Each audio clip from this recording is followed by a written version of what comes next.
बड़ी हलचल मची हुई है कल से वीडियो आने के बाद से।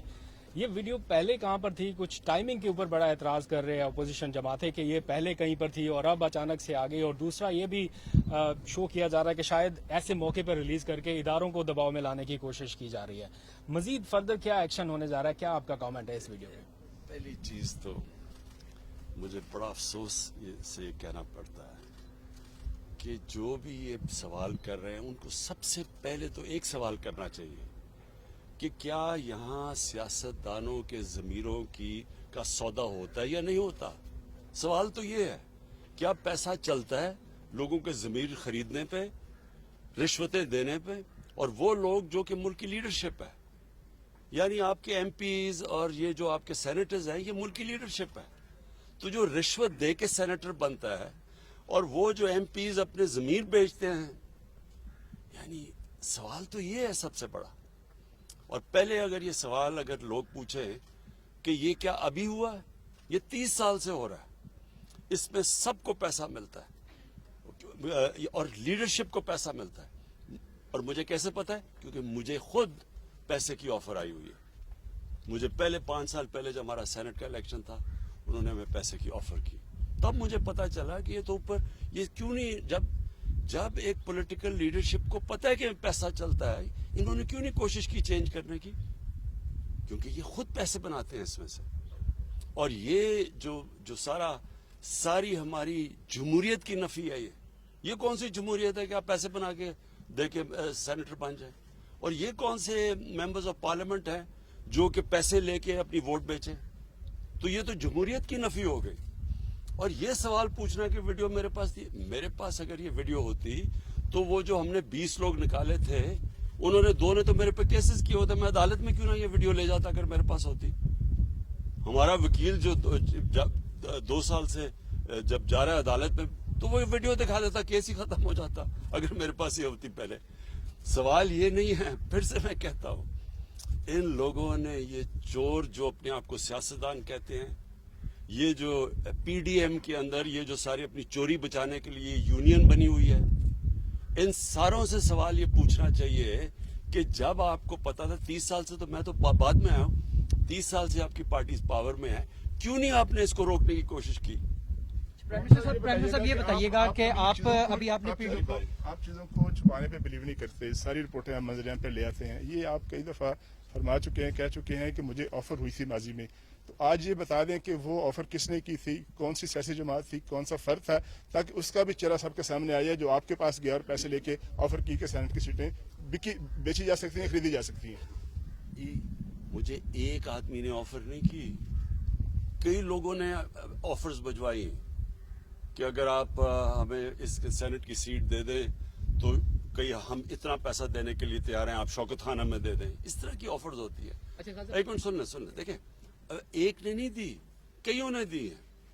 और ये मुझे नहीं मिलती, मेरे और लोगों को जो और मेरे मसलन जो समझते हैं ना पार्लियामेंट्री बोर्ड में है, उनको भी लोग पैसे ऑफर करते हैं कि जनाब अगर सेनेटर बना देते थे। इस वक्त बलूचिस्तान में एक सेनेटर बनने का जो रेट जा रहा है 50 करोड़ से 70 करोड़ पे जा रहा है, कि एक सेनेटर बनने के लिए तकरीबन 50 से 70 करोड़ रुपए वो खर्च करेंगे बनने के लिए।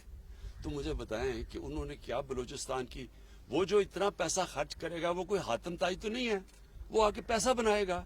तो पैसा किससे बनाएगा? पाकिस्तानी अवाम की खाल खींचेगा, पाकिस्तान का खून चूसेगा, इस तरह ही पैसा। कोई वो 70 करोड़ रुपया, कोई 50 करोड़ रुपया ऐसे तो नहीं खर्च करता। प्राइम मिनिस्टर साहब ये बताइएगा, अभी आपने जिस कादिर ने वीडियो का जिक्र किया, सर इसमें जो जिन्होंने पैसा लिया, जिन्होंने दिया, वो तो सामने आ गए। इसके नतीजे में जो सेनेटर्स मुंतखब हुए, आपने तो कल कार्रवाई की और अपने वजीर कानून को आपने हटा दिया, लेकिन इसके नतीजे में जो सेनेटर्स मुंतखब हुए, आपको नहीं लगता कि इलेक्शन कमीशन को उनके खिलाफ आर्टिकल 62-63 की कार्रवाई करनी चाहिए? और साथ ही सर, इस वीडियो के आने के बाद मौलाना फजलुर रहमान ने आपको उनसे सियासत सीखने का मशवरा दिया, इस पर भी कमेंट करते सर। देखें, इसमें जो ये इनकी जो लीडरशिप है दोनों मेन पार्टीज की और फजलुर रहमान, ये सबको पता है कि पैसा चलता है। और फजल रहमान तो सबसे ज्यादा पैसा बनाया इसने। इसकी पार्टी में तो वो सेनेटर बन गए जो JUI में नहीं थे, वो बाहर से आके सेनेटर बन जाते। कैसे बनते? सवाल तो इनके ऊपर करना चाहिए। और देखें इस वक्त सबसे इंपॉर्टेंट चीज क्या है, सेनेट इलेक्शन आ रहा है। अब क्या हमें जब पता है कि ये पैसे की पूरी एक सियासतदानों की मंडी लगी हुई है, रेट्स फिक्स हो रहे हैं, तो क्या हमने इसी सिस्टम के तहत इलेक्शन करवाना है? जब ये दोनों पार्टीज ने चार्टर ऑफ डेमोक्रेसी में वाजे कहा था, इनके चार्टर में लिखा हुआ है कि ओपन बैलेट होनी चाहिए। पिछली बारी ये नून लीग ने बार कहा कि जब ओपन बैलेट होना चाहिए, मैंने तायद की नून लीग के हाँ जी ओपन बैलेट होना चाहिए। आज ये क्यों पीछे हट गए हैं? मैं तो ये सवाल पूछ रहा हूं। जब पता है अब असल इशू ये है सेनेट इलेक्शन, बाद में तो तफ्तीश करते रहें। इशू ये है कि क्या सेनेट इलेक्शन हमने इसी करप्ट सिस्टम के जरिए लड़ना है या ट्रांसपेरेंसी लेके आनी, ये सारा इशू है बस। अच्छा प्राइम मिनिस्टर साहब, पाकिस्तान एक ज़रूरी मुल्क है और हमने देखा है कि कल भी कैबिनेट ने गंदम और चीनी इंपोर्ट करने की बात की है और इसकी इजाज़त भी दी है। ज़रूरी मुल्क होने के बावजूद हम चीज़ें इंपोर्ट कर रहे हैं खाने पीने की। साथ साथ हमने देखा कि कंस्ट्रक्शन के ऊपर आपने पूरा जोर लगाया, उसके नताइज तो सामने आए, लेकिन अब ज़राअत के ऊपर भी आप मीटिंग्स कर रहे हैं। सर हम जहाँ भी जाते हैं लोग हमसे कहते हैं, आप वज़ीर आज़म से बात करते हैं तो उनसे पूछे इतनी महंगाई क्यों हुई? सर ये इस हवाले से ज़रा आवाम के जो खदशात हैं उस पर ज़रा जवाब। ये बिल्कुल ठीक बात है आपकी। महंगाई की सबसे बड़ी वजह क्या है? जब रुपया गिरता है, जब डॉलर के मुनिस्बत रुपया गिरता है, तो वो महंगाई बढ़नी होती है। क्यों? सारी चीजें जो बाहर से आप आती हैं महंगी हो जाती है। जब पीपल्स पार्टी आई 2008 में, तो तब रुपया गिरा, तब 25% रुपया गिरा, 25% तक महंगाई चली गई। आप उठा के देख लें 2008-9 में आज से बहुत ज्यादा महंगाई हुई क्योंकि रुपया गिरा था 25%। हमारी बारी 24.5% रुपया गिरा जब हम आए। और वो रुपया क्यों गिरता है? क्योंकि जब आपकी इंपोर्ट्स ऊपर चली जाती हैं, एक्सपोर्ट्स नीचे चली जाती हैं, डॉलर ज्यादा मुल्क से बाहर जा रहे होते हैं बजाय अंदर आने के, रुपया गिर जाता है। रुपए की डॉलर की शॉर्टेज होती है, वो डॉलर ऊपर रुपया नीचे। जब रुपया नीचे गिरता है, तेल महंगा, तेल महंगे के मतलब सारी ट्रांसपोर्ट महंगी, उसका मतलब बिजली महंगी, आधी बिजली तेल से बनती है, गैस आधी गैस बाहर से इंपोर्ट होती है वो महंगी, उसके बाद दालें महंगी, 70% दालें बाहर से आती है वो महंगी, घी वो बाहर से आता है घी महंगा, और फिर जब बाहर की कीमतें बढ़ती हैं फिर महंगी, पेट्रोल की कीमत बढ़े फिर महंगी। यानी जो महंगाई है, अगर आपका आज अल्लाह करे हमारी एक्सपोर्ट्स बढ़नी शुरू हो जाए, जो बढ़नी शुरू हो गई हैं, और हम इंपोर्ट्स से ज्यादा एक्सपोर्ट शुरू कर दें, तो हमारा रुपया मजबूत होगा, महंगाई कम हो जाएगी। सो ये याद रखें कि ये सबसे बड़ी वजह। दूसरी वजह बदकिस्मती से ये थी कि हमारी 2 बारिशें मौसम की तब्दीली की वजह से गलत टाइम पे आ गई। तो जो हमारी गंदम होनी थी अच्छी भली, वो हमारी बारहनी गंदम कम हुई, तो जब उसकी कम हुई तो इम्पोर्ट करनी पड़ गई। अच्छा खान साहब, एक तो वीडियो आने से आपके मौक़िफ़ की तायीद हो गई कि जो हॉर्स ट्रेडिंग है वो होती है, साथ साथ जो है अपोजिशन जो है वो कहती है कि आपके जो अरकान असम्बली हैं वो इंटैक्ट नहीं है, इसलिए आप लोग जो है ओपन बैलेट से इंतखाब करना चाहते हैं। सेकेंडली, लॉ मिनिस्टर को सैक कर दिया, जो बाकी लोगों के नाम आ रहे हैं जिस तरह परवेज़ खटक साहब, और कहा गया कि वहाँ पर स्पीकर हाउस के अंदर सारा मामला हुआ, तो उनके खिलाफ भी कोई कार्रवाई का प्लान है?